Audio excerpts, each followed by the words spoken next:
Quarter about 3 large Roma tomatoes and remove their seeds. Cut the tomato into small dice and add 225 grams to a mixing bowl.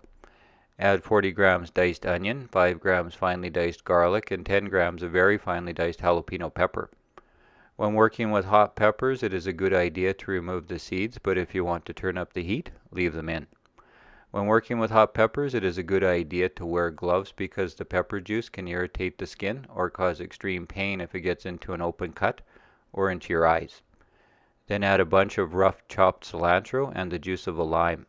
Season with salt and pepper and mix well to combine. Transfer to a mason jar, screw on the lid and shake the jar to help mix the salsa every time you serve it.